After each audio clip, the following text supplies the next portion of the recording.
Survivor, dimanapun Anda berada, kembali lagi bersama YouTube channel Asian Survivor. Kali ini kita berada di perbatasan Kalimantan Utara dan Kalimantan Timur. Dan lihatlah, begitu indahnya kebun sawit. Jadi Sobat Survivor, sepanjang mata Anda memandang ini adalah kebun sawit milik sebuah perusahaan ya. Jadi wow, di dalamnya juga ada lahan-lahan warga seperti itu. Ini puluhan hektar, bahkan mungkin ratusan hektar ya, lahan sawit milik sebuah perusahaan kelapa sawit ya, yang dikembangkan di lokasi ini. Oke, apalagi saat ini omset kelapa sawit semakin naik.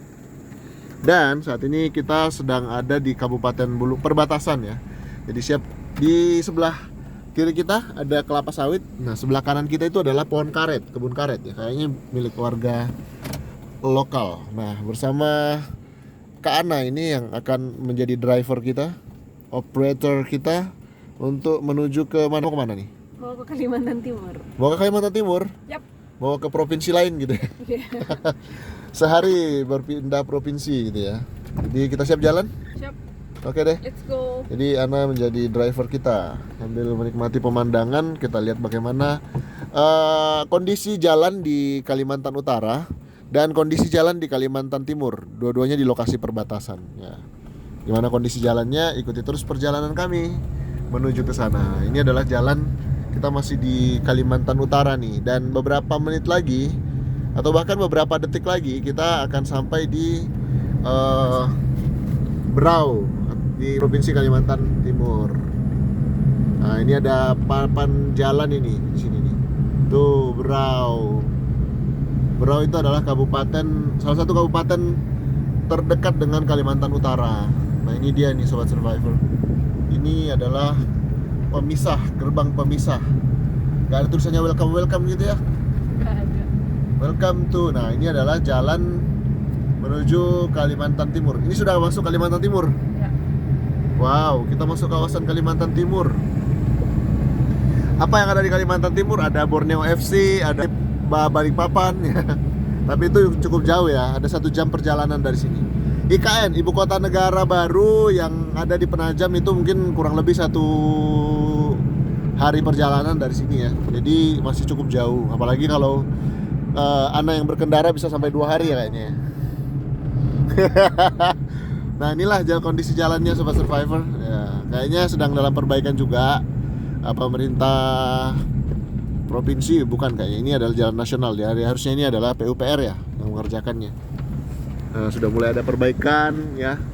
Memang untuk jalan provinsi, jalan nasional di Provinsi Kalimantan Timur ini masih kecil ya, berbeda dengan di Kalimantan Utara. Ya, semoga lah semuanya memperhatikan, baik dari provinsi maupun juga dari PUPR sendiri yang fokus untuk memperhatikan kondisi jalan ya, sehingga masyarakat tani yang ada di sini bisa terbantu lah, minimal seperti itu. Nah, ini sepertinya ada longsor ya, karena di bawah sini ada jurang nih, dalam sekali. Perkebunan tradisional dijual tuh 50 kali 500 meter tuh tanah dijual di sini. Jadi kalau mau cari lahan yang dijual memang banyak di sini dan sebagai investasi gitu ya. Beberapa lahan-lahan di sini juga memang sangat cocok untuk perkebunan gitu. Cuman mungkin butuh keuletan ya, karena untuk bisa berkebun di lokasi-lokasi yang belum banyak penghuninya itu juga sebuah tantangan tersendiri Sobat Survivor. Ini kita sudah masuk ke Kabupaten Berau, tapi ya kurang lebih jalannya ya seperti ini ya. Masih populasi masyarakatnya belum banyak ya.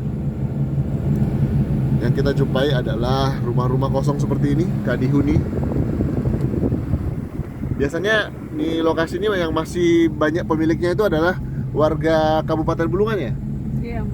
Masih di sini masih banyak warga Bulungan yang punya lahan di sekitar sini. Tuh.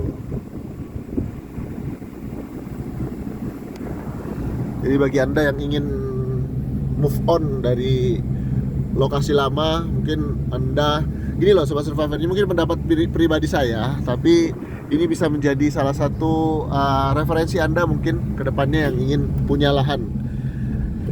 Instead of alih-alih menjadi warga transmigrasi, lebih baik kalau Anda punya modal lebih banyak, itu lebih baik beli lahan saja. lahan yang lebih cocok untuk pertanian. Kalau menurut saya sih seperti itu.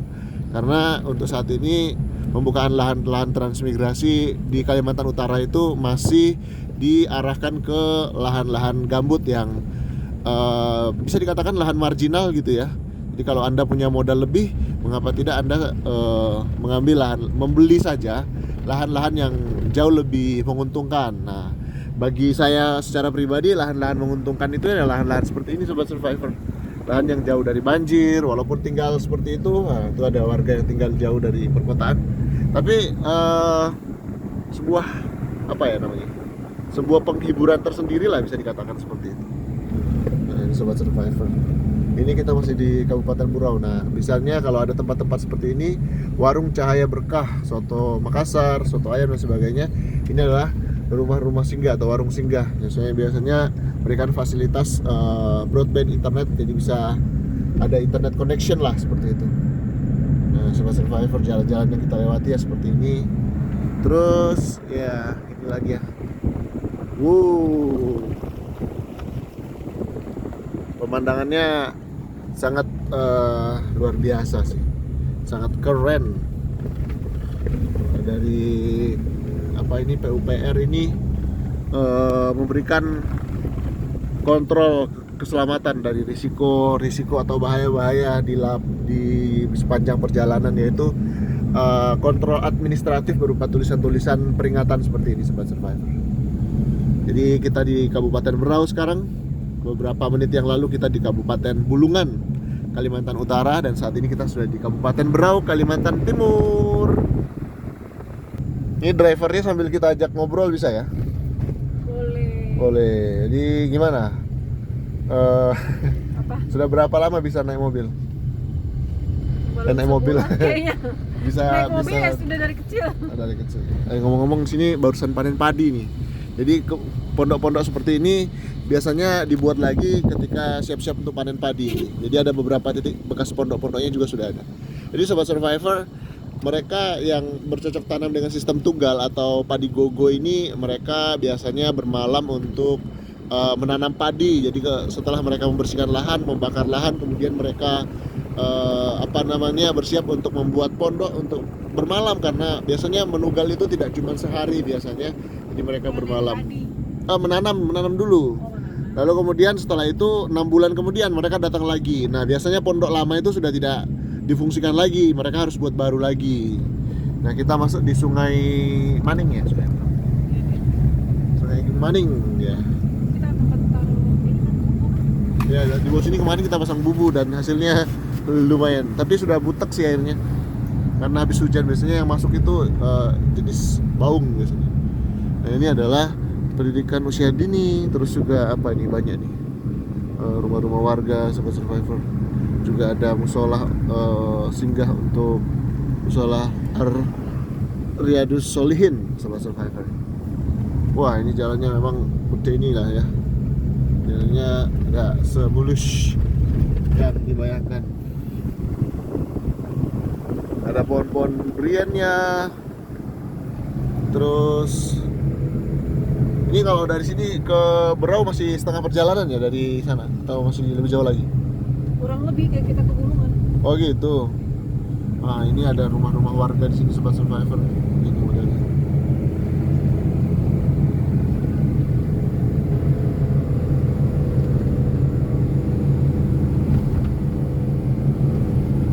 Jadi kalau wanita yang bawa mobil biasanya mengutamakan kenyamanan ya dan keamanan. Jadi kita nyaman sekali. Ini sambil tidur pun saya ngerekam ini bisa nih Sobat Survivor.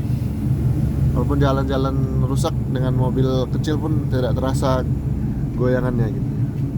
Karena biasanya Nyampenya besok pagi. apa? Nyampenya besok pagi. Iya sih. Nah, ini sudah mulai pembersihan lahan. Ini mau tanam padi lagi atau gimana ya?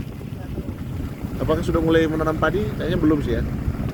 Biasanya di bulan Agustus ya. Agustus September ya Sobat Survivor, karena di saat-saat itu mereka tanam padi dan bersiap untuk hujan.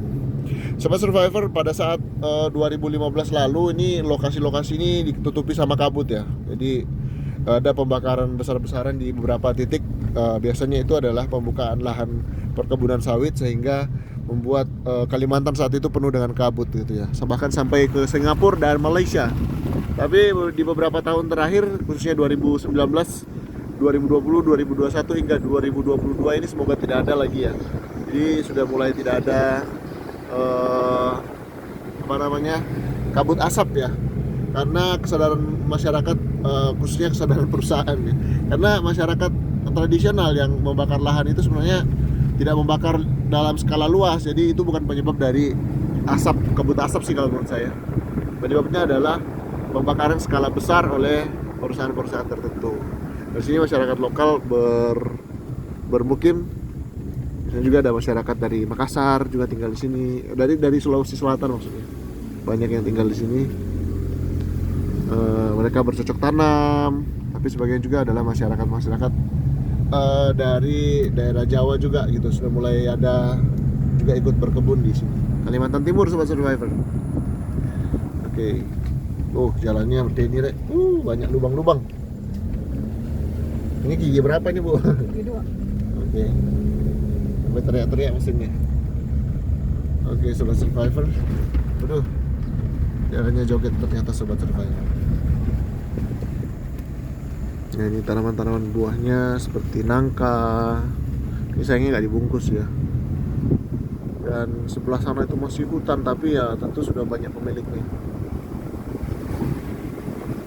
Salah satu kunci sukses masyarakat di sini adalah keuletan, dan yang kedua adalah cerdas dalam memilih jenis tanaman gitu ya. Jadi tanaman seperti sawit adalah salah satu primadona di lokasi ini karena harga sawit ini cukup mahal ya, bahkan menyentuh harga 3.000 ya. Saat ini turun di 2.500-an, diambil dari tangan petani, dan itu juga tidak merugikan mereka ya, karena itu sudah sangat tinggi. Dibandingkan beberapa tahun yang lalu itu harga sawit tidak ada harganya, bahkan cuma ratusan rupiah gitu ya, 900, 800 gitu. Sekarang sudah harganya 2.500. Ya walaupun berbanding lurus dengan harga minyak goreng ya, tapi di satu sisi mungkin masyarakat kesusahan mendapat minyak goreng, tapi petani sawit, khususnya petani tradisional juga cukup diuntungkan dengan kondisi ini. Jadi ya segala sesuatunya itu ada dampak positif dan negatifnya. Namun begitu tentu kita berharap ada keseimbangan harga sehingga tidak perlu ada gejolak di dalam masyarakat. Sobat Survivor, kita terus menyimak, semoga kita bisa sampai di mana? Brau dengan selamat, karena perjalanan cukup panjang, dan sekali lagi driver kita ini mengutamakan kenyamanan dan keamanan. Jadi mungkin perjalanan kita lebih lama dari biasanya. Tetap simak, tetap semangat, tetap survive. Jangan lupa untuk subscribe YouTube channel Asian Survivor. Sampai jumpa di video selanjutnya. Tetap semangat semuanya. Salam dari Kalimantan Timur, Indonesia.